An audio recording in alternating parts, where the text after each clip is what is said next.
काही दिवसातल्या ज्या काही देशातल्या घडामोडी आहे, नीटचा पेपर फुटणे, त्यानंतर आंदोलन होणे, ह्या जर का बारकाईनं आपण बघितल्या तर तरुणांमध्ये एक प्रकारचा रोष होता की नीटचा पेपर फुटला, काही तरुणांनी आत्महत्या केल्या आणि याला दोषी शिक्षण मंत्री आहेत, त्यांनी राजीनामा दिला पाहिजे. तरुणांशी नड्डाजींनी चर्चा केली, 2 वेळेस 3 वेळेस चर्चा झाली आणि चर्चेतून आमच्या सरकारच्या असं लक्षात आलं की तरुणांनी ज्या काही 4 गोष्टी आपल्याकडे मागितलेल्या आहेत त्यांच्या भावनेचा आपण आदर केला पाहिजे आणि त्यांच्या भावनेचा आदर करून धर्मेंद्र प्रधानजींना राजीनामा दिला. आता त्यांनी राजीनामा दिला, राजीनामा दिल्याच्या नंतर काय जे त्यांची तिरंगी यात्रा किंवा रॅली निघू लागली, तर काही लोक असं म्हणतात की आमच्या रॅलीला एवढे तरुण एकत्र आले. आमचं मत तसं नाही आहे. तरुणांना रॅली काढली आणि त्याच्यामध्ये उद्धव ठाकरे आणि राज ठाकरे गेले. यांची रॅली नव्हती, रॅली होती तरुणांची. आपल्या पक्षाचं अस्तित्व संपलेलं असल्यावर कुठंतरी जाऊन आपल्या मागं पब्लिक दिसावं यासाठी ते त्याच्यामध्ये जाऊन शिरले. स्वतःचं अस्तित्व शोधण्याचा हा प्रयत्न चालला आहे. मला असं वाटतं की त्यांनी त्यांच्या स्वतःच्या बळावर एखादी रॅली काढावी अशी. राज्यभर त्यांच्या दोन्ही पक्षाची वाताहत झालेली आहे आणि त्यामुळं एक क्राऊड आनंदोत्सव साजरा करण्यासाठी मुंबईमध्ये जमा झाला आणि त्याच्यामध्ये जाऊन हे बसले, याचा आता तो क्राऊड त्यांचा थोडा आहे. त्यामुळे आमच्या सरकारनं या तरुणाईच्या भावनेचा आदर केलेला आहे. त्या जल्लोष रॅलीतून उद्धव ठाकरे म्हणाले की अंधभक्तांच्या विरोधात आता देशभक्त जिंकलेले आहेत. भाजपच्या पदाधिकाऱ्यांना किंवा नेत्यांना त्यांनी अंधभक्ताची उपमा दिली. हे बघा, भाजप अंधभक्त आहे. भाजप का काही वेगळं, हे कोणत्याही राजकीय पक्षाचं मूल्यमापन हे निवडणुकीमध्ये होत असतं. राजकीय पक्षाची ताकद मोडण्यासाठी दुसरं कोणतंच सूत्र नाही, निवडणूक हे सूत्र आहे. आणि कोण आंधळं, कोण मुक्कं आणि कोण बैर हे निवडणूक पेटीच सांगू शकते. निवडणुकीमध्ये सिद्ध झालं. जिल्हा परिषद झाल्या, पंचायत समिती झाल्या, महापालिका झाल्या, नगरपालिका झाल्या, विधानसभा झाल्या. या निवडणुकीनं सिद्ध करून दाखवलं की हे डोळे त्यांना, हे अंध नाही आहेत. लोकांनी सुद्धा उघड्या डोळ्यांना केलेला विकास बघितला आणि त्यामुळं निवडणुकीचा निकाल सांगतो की अंध नाही आम्ही, अंध तेच. पण दिल्ली आंदोलनादरम्यान जो काही संघर्ष झाला तो संघर्ष भाजप विरुद्ध भारत होता असं सुद्धा उद्धव ठाकरे. हे बघा, आता ते काही उपमा देऊ शकतात. यांच्या सभेला एक तर गर्दी जरी असली तर मतपेटीमध्ये मात्र काही यांच्या मतं येत नाही. आता ओढून ताडून जे कोणी एकत्र येतील ते आमचे आहेत असं म्हणण्याचा यांचा केविलवाना प्रयत्न आहे. मुळामध्ये देशभर, मुंबईत आणि अन्य ठिकाणी जो काही युवा वर्ग जमा झाला तो फक्त आनंद व्यक्त करण्यासाठी झाला. ह्या सरकारनं आमच्या मागण्या मान्य केल्या आणि जेव्हा कधी आपली एखादी मागणी मान्य होतील, ज्या वर्गाची ती मागणी असेल तो वर्ग अर्थातच येऊन आनंद साजरा करत असतो. यांना कसला आनंद आला, यांना कशाचा आनंद झाला? यांना आनंद वगैरे काही झाला नाही. यांना असं वाटतं आणखीन महिनाभर हे आंदोलन चालू राहावं, म्हणजे मग आपल्याला लोकांमध्ये जाऊन भाषणं ठोकायला मिळेल. कारण आता यांच्या भाषणाला गर्दी जमत नाही. आणि त्या उद्धव ठाकरे, राज ठाकरे जे दोघं काल गेले, यांना दोघंही वाटत होतं.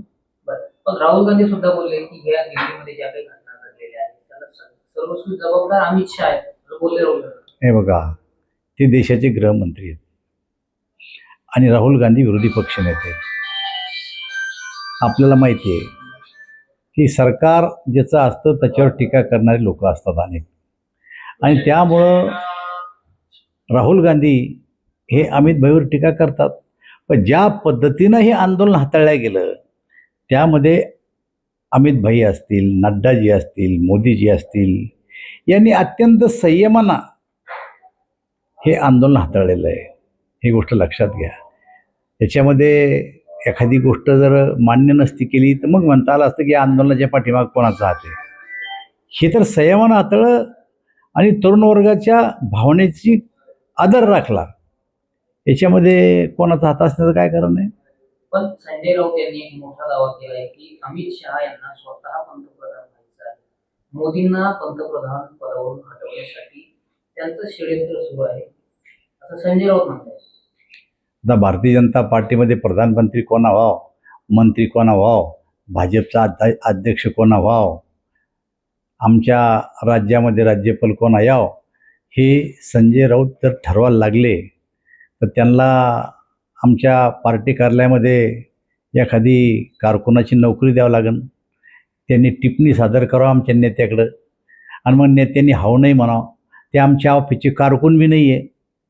एखादा कारकून जर असला तर एखादी टिप्पणी एखादी ऑफिसमधली गोष्ट बाहेर काढू शकतो. हे आमचे कारकून बी नाही. मग जो माणूस कारकून नाही ते आमच्या पक्षाच्या आतल्या गोष्टी काय सांगतो, काय चाललं काही नाही. पण नेहमी सातत्याने बिलकुल वेगवेगळे दावे ते करतात. बिलकुल चुकीचं आहे. त्यांचा जो दावा आहे त्यांना ते पोपट आहेत. मातोश्रीहून बटन दाबलं की पोपटाला बोलावंच लागतं. मग काय बोलावं त्याला सुधरत नाही. विरोधक एकत्र आले तर सर्व सत्ताधाऱ्यांना देश सोडून जावं लागेल असं सुद्धा त्यांनी विश्वास व्यक्त केला. हे बघा, या देशातले मतदार महाप्रगल्भ आहे.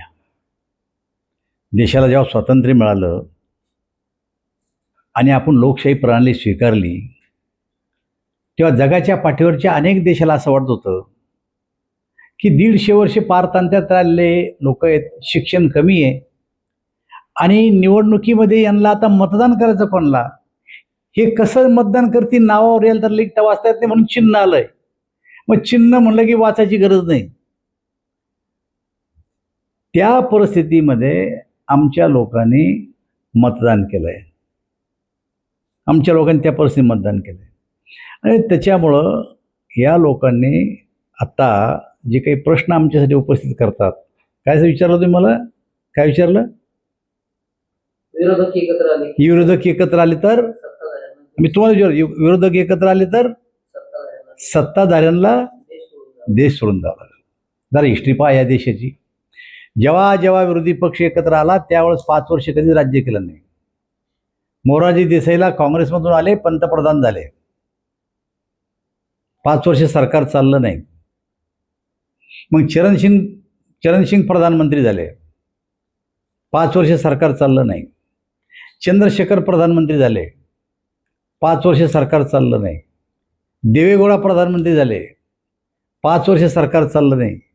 व्ही.पी. सिंग प्रधानमंत्री झाले, 5 वर्ष सरकार चाललं नाही. गुजराल प्रधानमंत्री झाले, 5 वर्ष सरकार चाललं नाही. मी म्हणलं ना, या देशातला मतदार फार हुशार आहे, चाणाक्ष आहे.